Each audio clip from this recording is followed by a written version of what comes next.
The air in the field outside, Reneve smells of wood smoke, unwashed bodies, and a metallic tang of blood. It is the autumn of the year 613. The Roman Empire has been dead in the West for over a century, replaced by the violent, fracturing kingdoms of the Franks. And here, amidst the mud and the jeering of thousands of soldiers, a dynasty is ending. But looking at the center of the crowd, you wouldn't see an army. You would see a single 70-year-old woman. She is naked. Her white hair is matted with filth. Her body, which once wore the finest silks from Constantinople and bore the children of kings, is now bruised and exposed to the biting wind. She stands alone. Every friend she ever had is dead. Every family member who could protect her has been slaughtered. The man sitting on the high throne in front of her, King Clotho II, is not just her enemy. He is the son of her greatest nightmare. He has waited his entire life for this moment. He does not just want to kill her. Beheading would be too quick.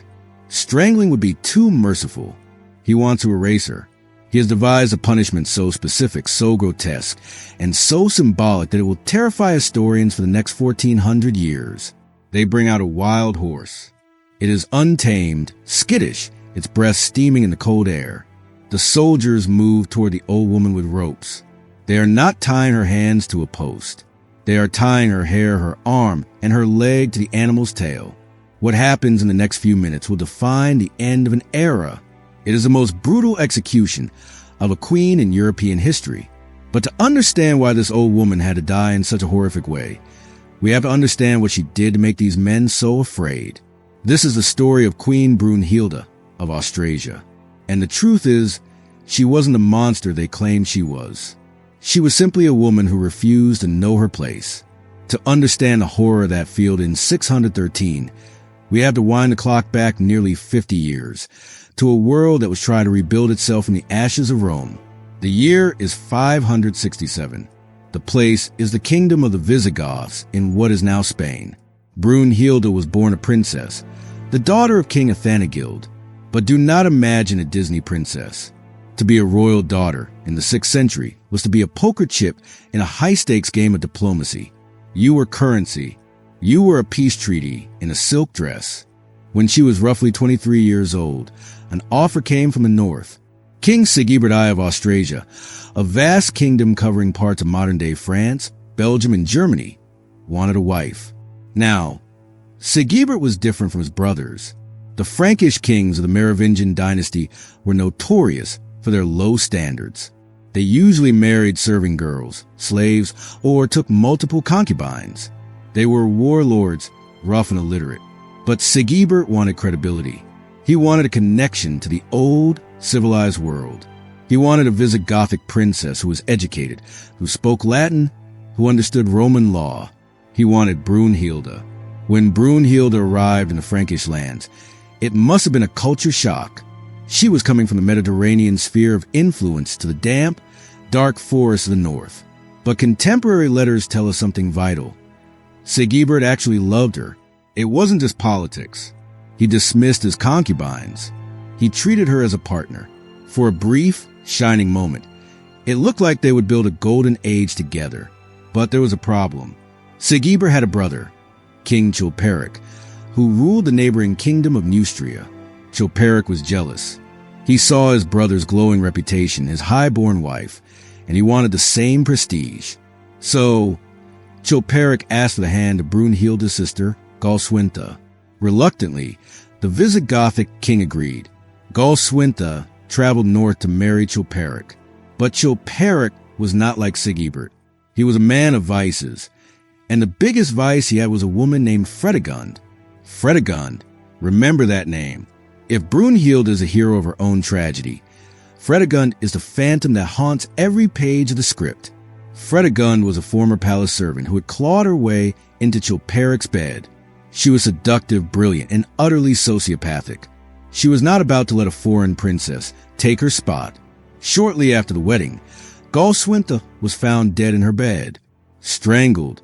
The official story was natural causes, but nobody bought it.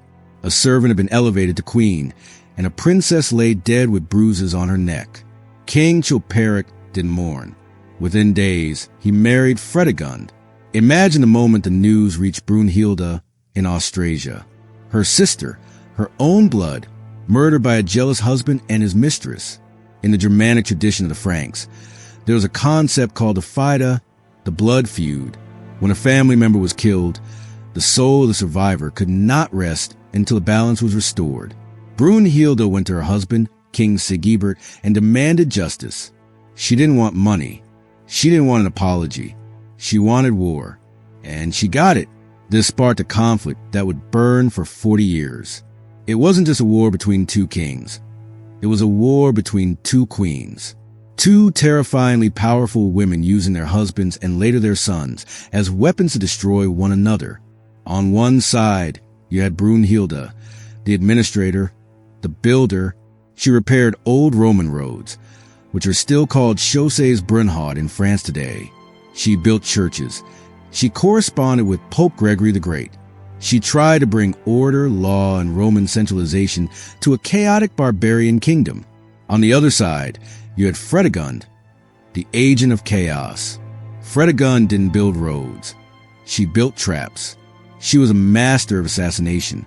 When she wanted a bishop removed, he was stabbed in his chapel. When she wanted a rival dead, they drank poison wine. She even equipped two assassins with poison daggers, grooved blades designed to deliver toxins into bloodstream, and sent them to kill Brunhilda's family.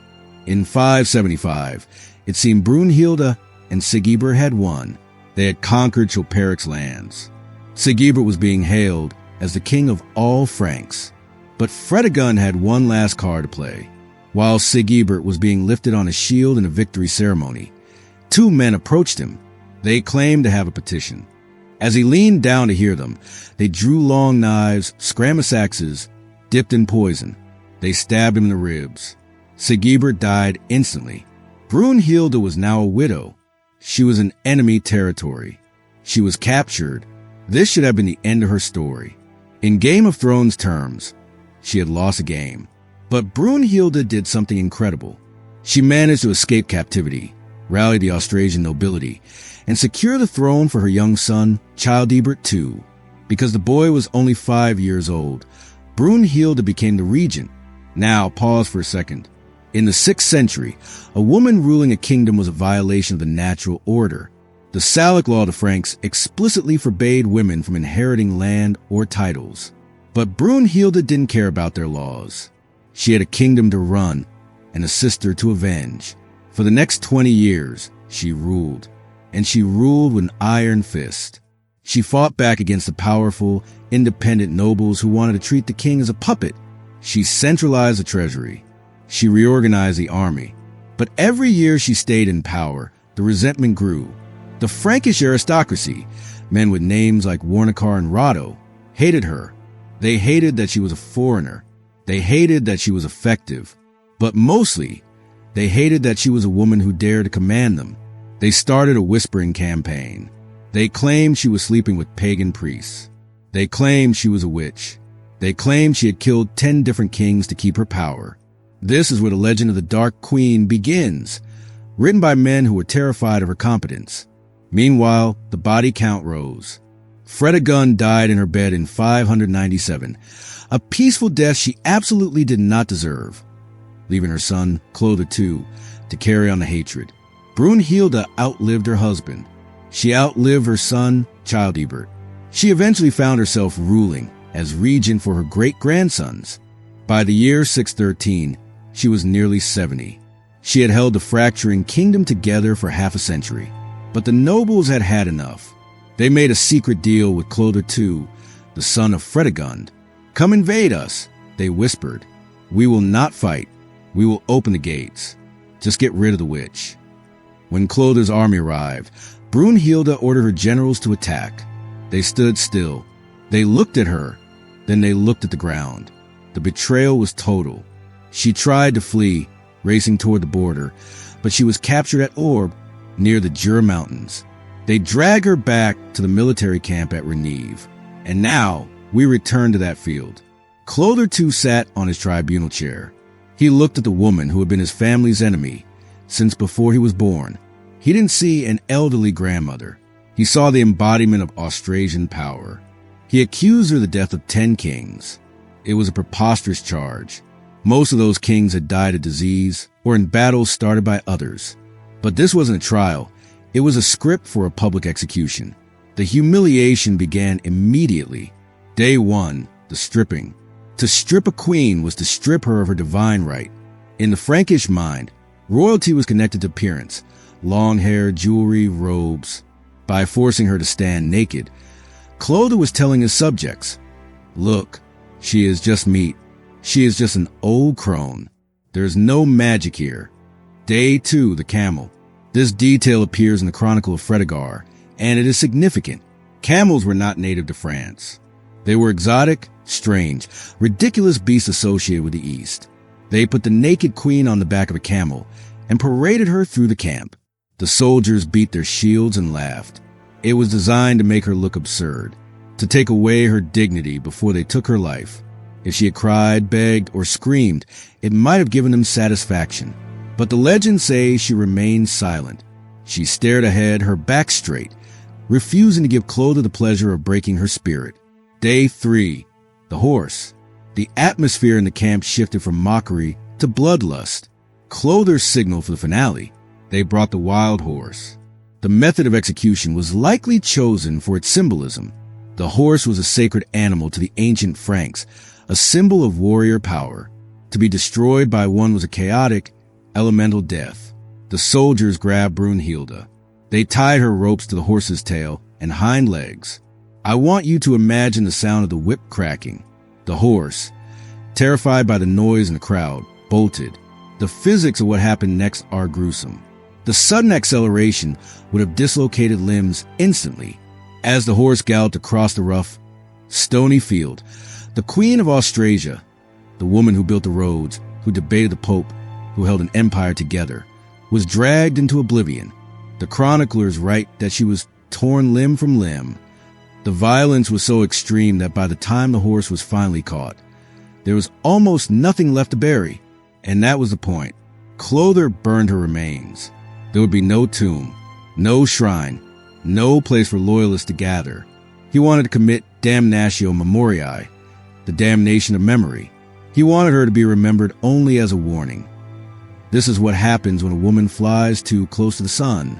After the fire died down, Clotho hunted down her family. He executed Sigebert and Corbouz, her great-grandsons. He wiped out her line. He took the kingdom, united the Franks, and ruled as the sole king. History is written by the victors, and Clotho's scribes went to work. They wrote chronicles depicting Brunhilda as a second Jezebel. They blamed her for every war, every famine, every death of the last 40 years. They turned a complex, brilliant political operator into a cartoon villain. And for centuries, that's how she was remembered. But cracks have appeared in that story. Modern historians have looked at the administrative records. They've looked at the letters from the Pope, which praise her piety and intelligence. They've looked at the infrastructure she built, which kept trade flowing when the rest of Europe was sinking into the Dark Ages. We are starting to see the truth. Brunhilda wasn't killed because she was a criminal. She was killed because she was competent in a world that demanded women be invisible. The tragedy of Brunhilda is not just her death. It is that her execution worked.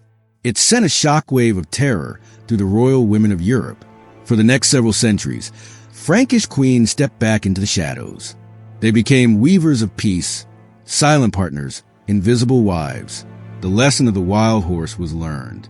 Today, if you drive through certain parts of France and Belgium, you can still find stretches of ancient, paved roads. The locals don't call them Roman roads. They call them the Chaussées Brunhilda, Brunhilda's highways. Despite the fire, despite the horse, despite the lies of her enemies, she is still there. Carved into the very landscape of the country she tried to build. Clotho thought he could erase her. But 1,400 years later, we are not talking about him. We are talking about her. The next time you hear a story about a wicked queen from history, ask yourself, who wrote the story? And what were they trying to hide? If you enjoyed this deep dive into the darkest corners of history, make sure to hit that subscribe button. We unearth the stories they tried to burn. Leave a comment below. Do you think Brunhilda was a tyrant or a victim of her time? I'll see you in the next video.